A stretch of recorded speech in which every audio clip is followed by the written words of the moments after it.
말씀의 제목이 은밀한 중에 보시는 우리 아버지입니다. 본문을 보시면 구제, 기도, 금식에 대한 가르침이 나오는데요. 읽으신 말씀대로 2절부터 3절은 구제에 대한 말씀, 5절부터 15절은 기도에 대한 말씀, 16절부터는 금식에 대한 말씀이 기록되어 있습니다. 그 중간에 우리가 말하는 주기도문이 들어있죠. 9절부터 12절이 정확하게 말하면 주기도문이 아니고 우리들의 기도가 더 맞습니다. 예수님께서 너희들은 이렇게 기도하라. 이 말씀의 뜻이 뭐냐면은 진짜 기도가 어떤 것인지 아느냐.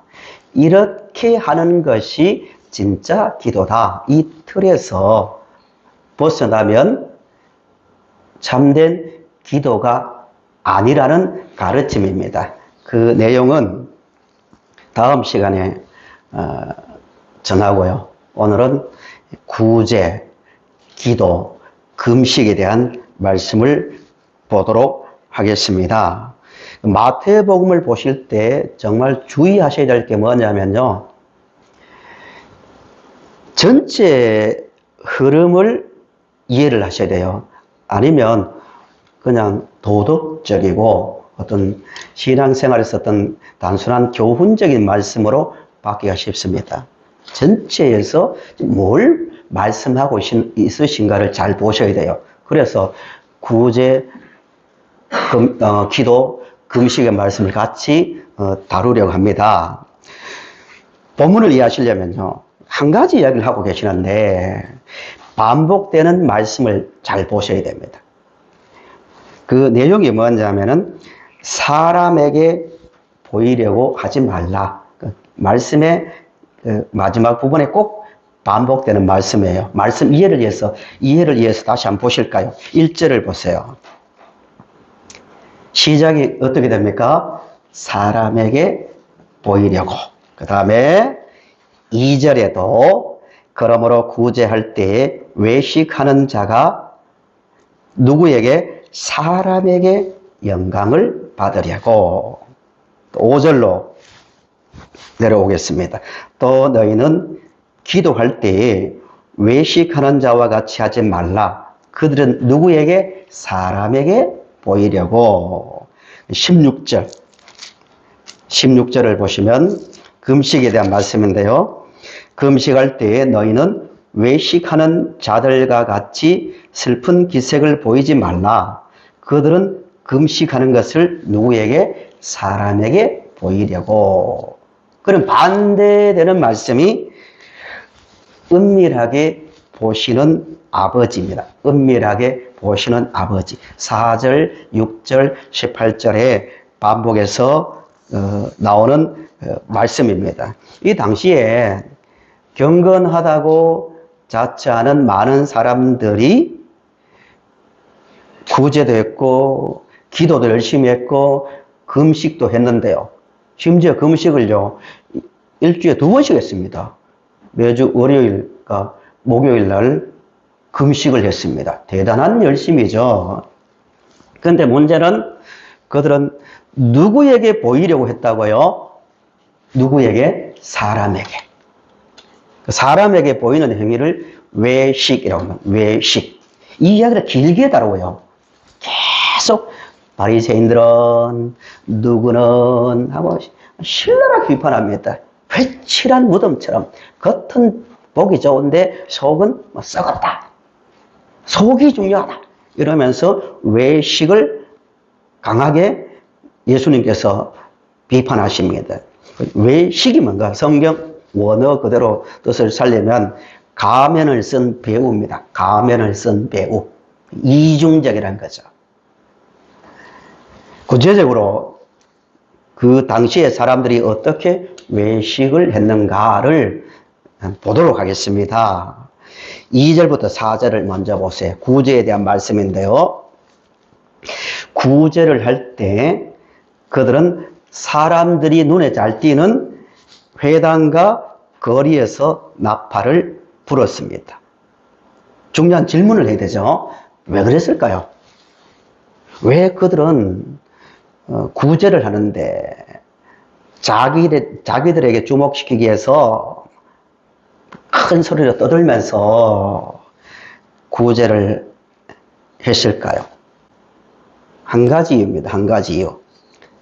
근본 문제는 은밀하게 보시는 하나님을 인식하지 못하기 때문입니다. 너무너무 중요한 이야기입니다. 지금 단순히 그냥 도덕적이고 어떤 신앙 윤리적 이야기를 하는 것이 아닙니다.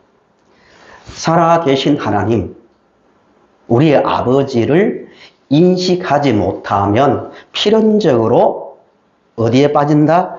외식에 빠집니다. 인식을 해야 됩니다. 5절부터 8절도 같은 말씀을 하십니다. 기도에 대한 말씀인데, 외식하는 자들은 주로 어디에서 기도한다고요? 회당과 큰 거리 거기에서 기도하기를 좋아했다고 말씀합니다. 이 문제가 뭐냐면은 기도가 뭐예요? 기도는 하나님 앞에서 자신의 부족함을 인정하고 하나님, 내 힘으로는 바르게 살 수 없습니다. 죄인입니다. 아버지의 도우심이 필요합니다. 약함을 고백하고 도움을 구하는 것이 기도인데 자기 잘남과 자랑의 수단으로 삼았다는 거예요. 은근히 보이면서 타인에게 나는 어떤 사람이다? 당신들보다 더 경건한 사람이다. 잘난 사람이다라는 도구로 사용했다는 거예요. 문제는 뭐예요? 왜 그렇게 되었을까요? 은밀하게 보시는 하나님에 대한 믿음이 없고 하나님을 인식하는 영성이 없으니까 필연적으로 눈에 보이는 것을 의식하는 거예요. 사탄이 가장 경계하는 것이 뭐냐 하면은 보이지 않는 하나님을 의식하며 사는 것보다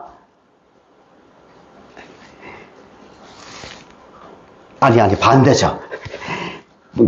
보이지 않는 하나님을 의식하는 것이 아니라 눈에 보이는 것을 살도록 눈에 보이는 것에 의해서 자기 감정이 좌우되고 생각이 좌우되도록 살게 하는 것이 사탄의 그 목적인데 보이지 않는 하나님을 의식하며 사는 것을 가장 사탄은 경계합니다. 성도님들은 사탄이 가장 싫어하는 사람이 될 수 있길 바랍니다. 중요한 얘기입니다.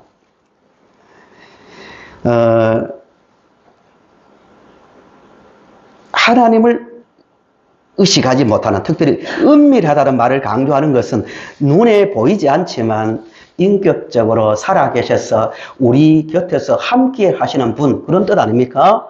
의식하지 못하면 이런 기도가 나옵니다. 예를 들어주는 거예요. 예수님께서 5절을 보세요. 5절을 보시면 또 너희는 기도할 때 외식하는 자와 같이 하지 말라. 그들은 사람에게 보이려고 회당과 큰 거리 오기에 서서 기도하기를 좋아하느니라. 내가 진실로 너희에게 이르노니 그들은 자기 상을 이미 받았느니라. 그러니까 하나님을 의식하지 못하는 기도를 하는 사람들은 외식이 나오고요. 이방인이라면 어떤 기도가 나오냐면 8절을 보세요. 8절을 보시면 그러므로 그들을 본받지 말라.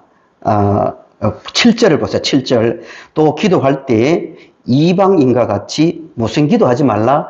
중언부언하는 기도하지 말라. 왜 중언부언? 중언부언이라는 것은 단순하게 말을 반복하는 기도가 아니라 우리가 기도를 좀 유창하게 못하면 반복할 수 있습니다. 그렇지 않습니까? 그 자체는 나쁜 거 아니에요. 어쩌면 그게 더 간절함이 담길 수 있습니다. 하나님 도와주세요. 도와주세요. 간절하게 할 수 있는 거예요. 여기서 중언부언은 주문 외우듯 하는 거예요. 의미 없이 주문하는 것처럼 반복하는 거예요. 이게 중언부언이에요. 하나님께서 살아계셔서 은밀하게 나를 보고 계시고 나의 기도를 들으신다는 그 믿음이 없으면 그냥 의미 없는 말을 반복하게 되어 있다는 겁니다. 예를 들어 볼까요? 제가 성도님들과 대화를 하는데, 제가 성도님들 옆에 앉아 계시는데 의미 없이 반복적으로 성도님 안녕하세요, 또 1초 뒤에 성도님 안녕하세요, 성도님 안녕하세요, 계속 하겠습니까 안 하겠습니까? 말도 안 되죠.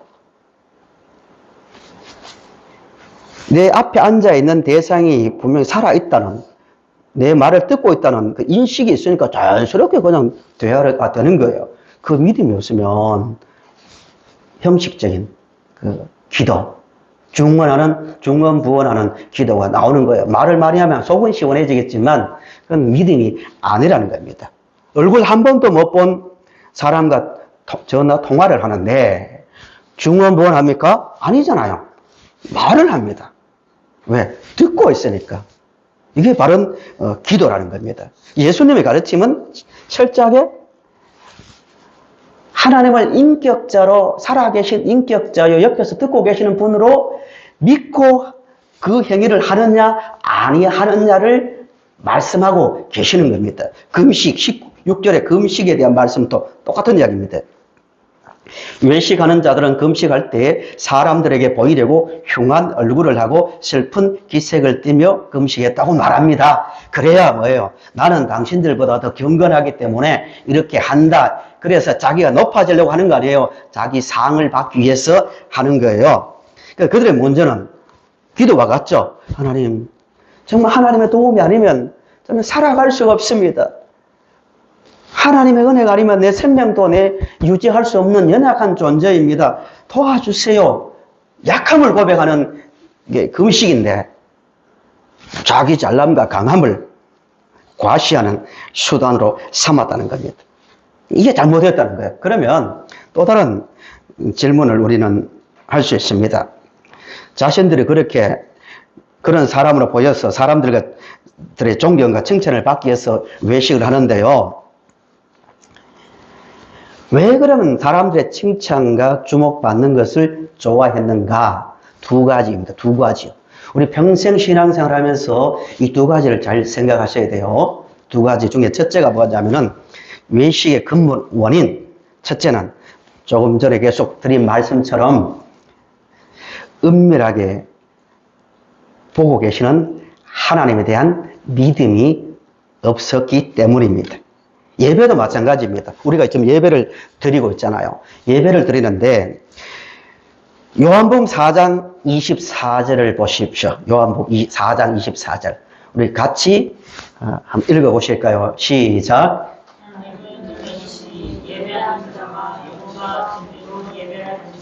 하나님은 누구시라고요? 영이래요. 왜 여기서 하나님을 영이라고 말씀하실까요?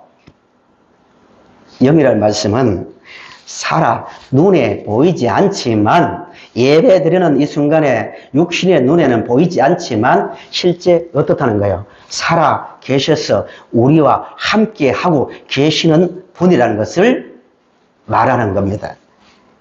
예배 드릴 때 진정한 예배가 되려면 영으로 드려요. 영으로. 그 영은 보이지 않지만 우리 옆에서 함께 하시는 하나님이라는 뜻입니다. 아무리 그 예배가 화려하고 매끄럽게 진행되고 내 마음이 멋대로 위로가 되고 하더라도 각자가 지금 이 순간에 은밀하게 하나님은 우리를 보고 계신다는 그 믿음으로 드리지 않으면 그 단순한 하나의 외식이자 종교의식일 뿐입니다.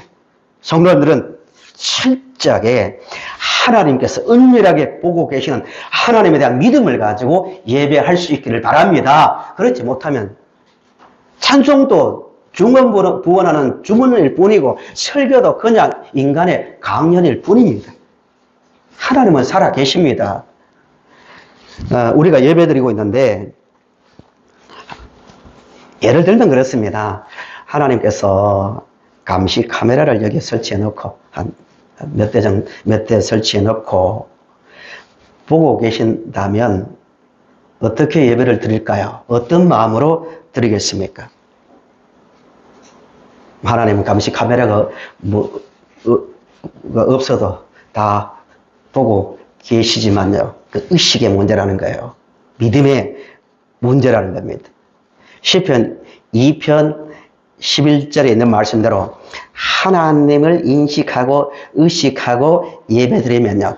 두 가지 감정이 생깁니다. 하나님을 경외함으로 섬기고 떨며 즐거워하며 예배를 드리게 되어 있습니다. 두 가지 감정이 납니다. 하나님 권위를 인정한다는 것이 떠는 것이고, 두 가지 감정이 모순적인 것 같지만 같이 나옵니다. 떨지만 또 어떤 감정요? 떨며 즐거워하는 거예요.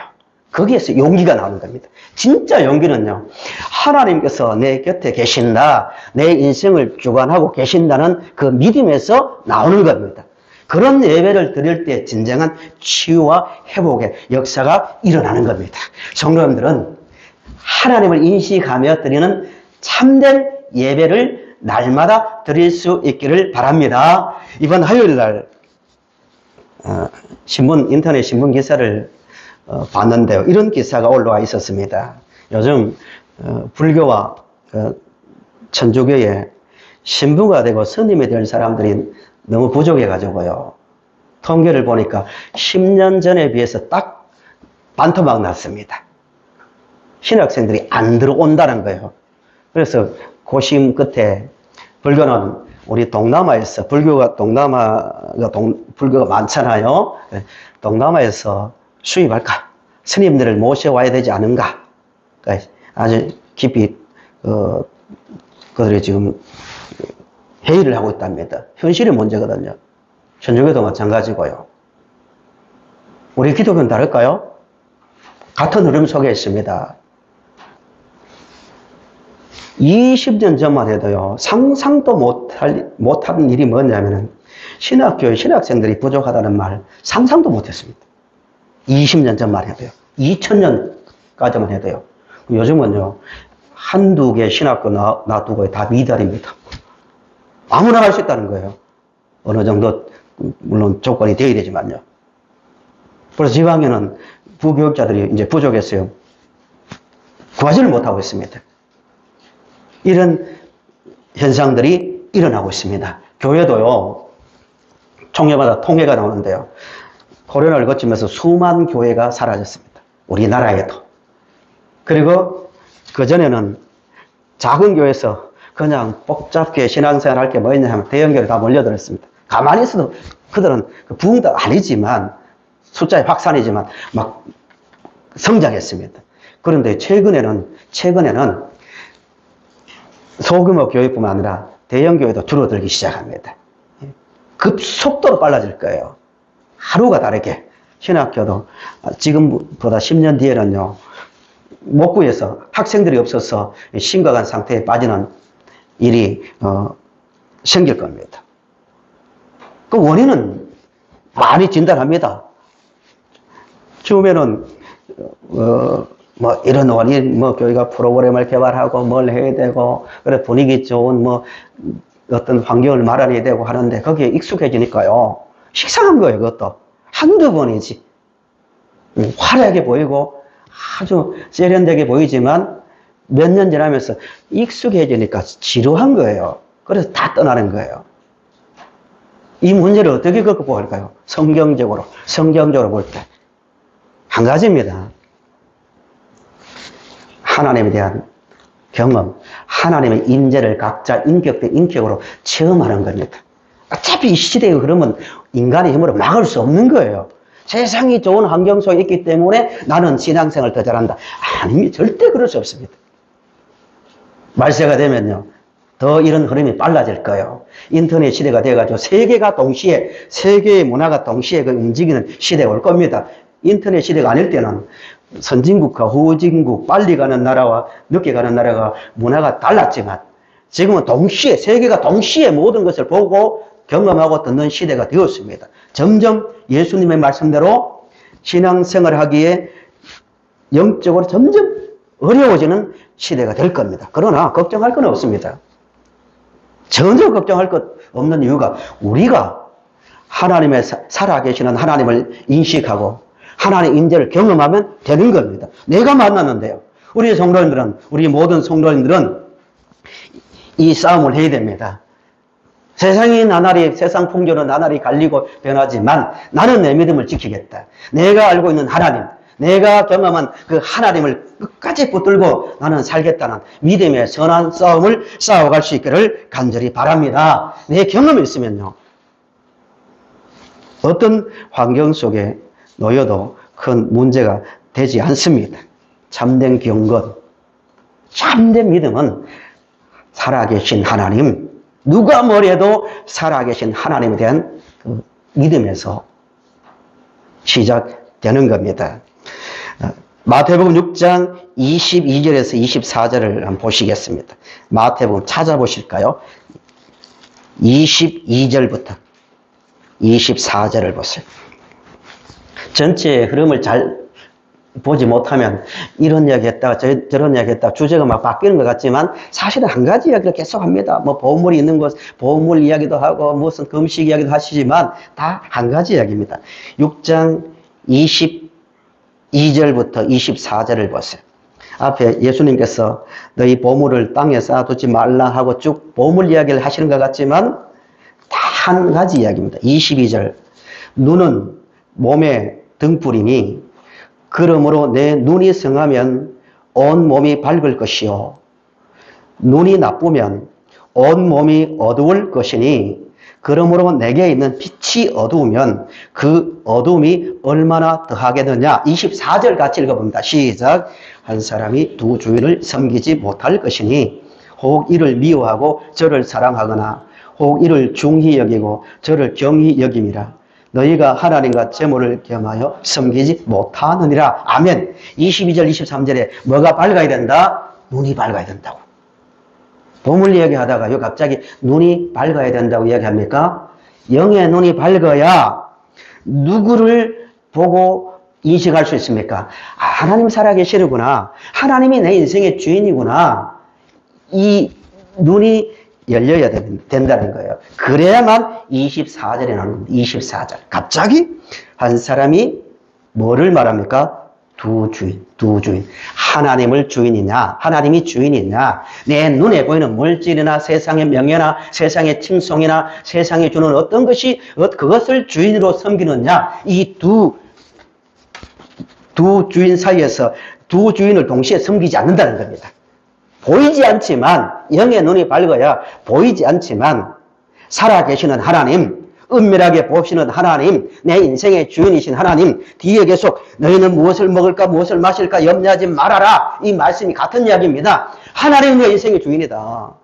이방인들은, 하나님을 모르는 이방인들은 무엇을 먹을까 무엇을 마실까 염려하는 것이 당연하다. 그들은 그들의 아버지가 아니니까 하나님이. 그러나 너희들은 영의 눈을 뜨고 보아라. 지금 이 순간에도 하나님이 우리 인생의 주인이다. 그 눈이 열리면 두 주인이 아니고 한 주인이신 하나님 한 분만 믿고 의지하며 살게 되어 있다는 겁니다. 하나님만이 우리 인생의 주인이심을 항상 인식하며 살아갈 수 있기를 바랍니다. 마지막 두 번째로요. 외식. 위선에 빠지지 않으려면 정말 중요한 얘기입니다. 전체 흐름에서 너무너무 중요한 얘기인데요. 계속 6장부터 쭉 보시면 하나님에 대한 호칭을 뭐라고 하십니까? 아버지입니다. 아버지. 기도에 있어서도 시작도 하늘에 계신 누구라고요? 아버지. 하물며 자녀들에게 아버지께서 좋은 것을 자녀란 말의 뜻이 뭐예요? 하나님은 아버지라는 거예요.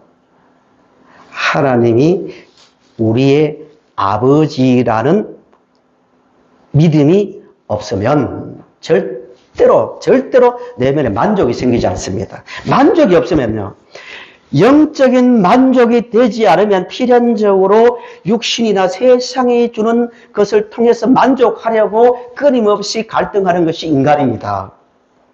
심지어 하나님까지도 신까지도 자기 소유물로 삼습니다.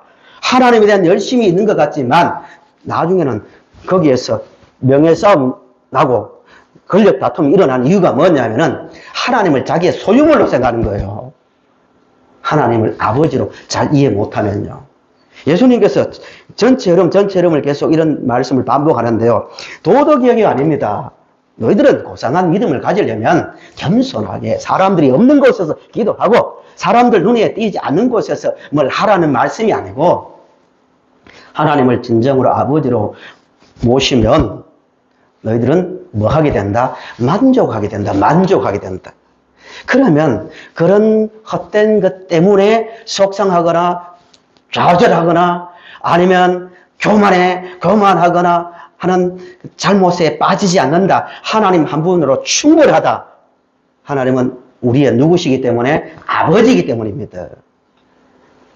바로 전 시간 말씀에서 하나님께서 우리에게 10계명을 주셨는데 앞에 첫 번째 계명은 하나님을 사랑하라는 것이고 뒤에 계명은 사람을 사랑하라는 것 아니에요? 그런데 왜 하나님을 사랑하라는 계명을 앞에 두셨다고요? 하나님을 아버지로 알고 나의 주인으로 알고 하나님만이 참 신임을 아는 상태에서만 마음에 어떤 것이 생깁니까? 만족이 생깁니다. 세상에 국민소득이 지금 3만 불, 4만 불 하고 10만 불, 20만 불, 100만 불까지 올라가 보세요. AI가 요즘 초등학교에 들어보니까 교과서가 AI로 다 바뀐다고 하더라고요. 이제 책 필요 없습니다. 이렇게 세상이 바뀌었습니다. 아마 이런 시대도 올 거예요. 말 한마디 하면 내가 지금 몸이 어떤지 체크해줘. 딱 로봇이 나타나가지고 다 해주고 내 마음이 어때 하고 다 위로해주는 막 세계에서 제일 아름다운 말과 상담에서 나오는 말들을 다 해주는 시대가 올 겁니다. 그러나 하나님이 마음속에 주인으로 아버지로 계시지 않으면요. 우주의 모든 것을 개인 소유로 등기해도요. 만족 안 됩니다. 불안해서 못 벗어납니다. 왜요? 하나님만이 우리는 인간은 하나님의 형상으로 지어졌기 때문에 존귀한 존재이기 때문에 하나님의 영으로 채워지지 않으면 절대 만족이 안 됩니다. 그래서 끊임없이 외식이 빠집니다. 남들보다 더 높은 자리에 서려고 하고 더 많이 가지려고 하고요. 더 어떤 칭송을 받으려고 끊임없이 갈등합니다. 이걸 가지고 성경은 탐욕이라 합니다. 그래서 하나님을 사랑하라. 나 외엔 다른 신이 없다. 내가 너의 주인이다고 앞에 계명을 주신 거예요. 그 만족의 결과가 인간을 사랑하는 것으로 나오는 겁니다. 참된 겸손을 가질 수 있고요. 진짜 용기도요. 하나님을 아버지로 모시는 마음이 생기는 겁니다. 하나님 한 분으로 우리는 충분히 만족하며 살 수가 있습니다. 믿으시죠? 사탄은 끊임없이 흔듭니다. 끊임없이. 야, 너 옆집에 비교해봐. 저 사람과 비교해봐. 너 말이 없잖아. 부족하지 않냐고. 세상은 이때 어떻게 말하는지 아세요? 인본주의적 어떤 가르침은요. 교회 안에서도. 아닙니다. 당신은 행복합니다. 가능성이 많습니다. 이런 식으로 이루어집니다. 세상적인 말입니다. 아닙니다. 하나님이 우리의 아버지이기 때문에 우리는 진짜 만족할 수 있는 겁니다. 영의 눈이 점점 밝아져야 됩니다. 그래야 하나님 한 주인을 섬기며 살 수가 있습니다. 성경 한 곳만 찾고 말씀을 마칩니다. 뒤로 가서 11장을 보세요. 11장. 본문을 좀 더 전체 흐름을 이야기해서 11장 28절에서 30절을 읽고 말씀을 정리합니다. 유명한 말씀이죠. 11장 28절에서 30절. 제가 읽어보겠습니다. 수고하고 무거운 짐진 자들아 다 내게로 오라.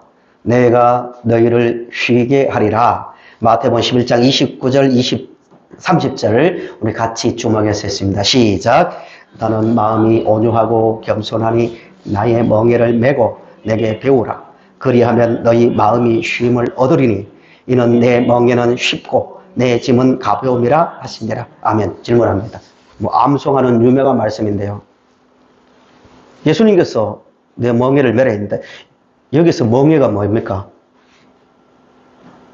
내 멍에는 쉽고 가볍대요. 이 멍에가 뭐예요? 십자가입니다. 내가 너희들을 위해서 십자가를 진다. 십자가가 가벼운 멍에입니까? 무거운 멍에입니까? 너무너무 고통스러우니까요. 예수님께서 겟세마네 동산에서요.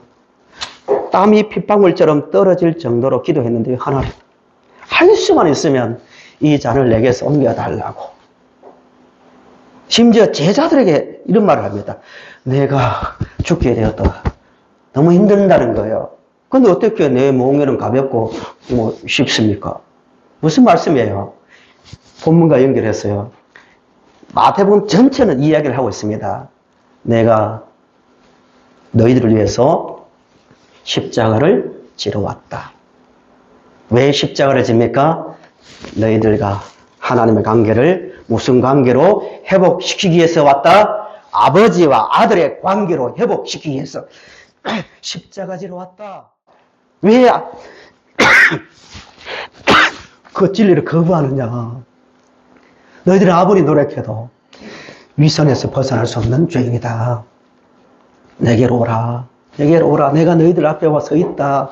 내가 너희들을 구원하러 왔다. 나를 믿는 자, 십자가를 통하여 하나님께로 갈 수 있다는 것을 믿는 자는, 그 진리를 아는 자는 어떻다고요? 가볍다고, 너무 쉽다고 받아들여야 할 겁니다. 말씀 결론입니다. 두 가지를 생각합시다. 평생 두 가지를 생각합시다. 하나님은 살아계셔서 은밀하게 우리를 보시며 영원히 우리와 함께 하시는 분입니다. 믿으시죠? 절대 이거 흔들려서 안 됩니다. 두 번째는 우리 하나님은 우리의 누구십니까? 아버지입니다. 아버지는 절대 우리를 놓지 않잖아요. 끝까지 하나님은 우리를 인도해 주십니다. 그 믿음, 그 인식을 하면서 진짜 인생에서 만족, 진짜 용기를 가지고 살아가는 성도들의 평생의 삶이 되시기를 바랍니다.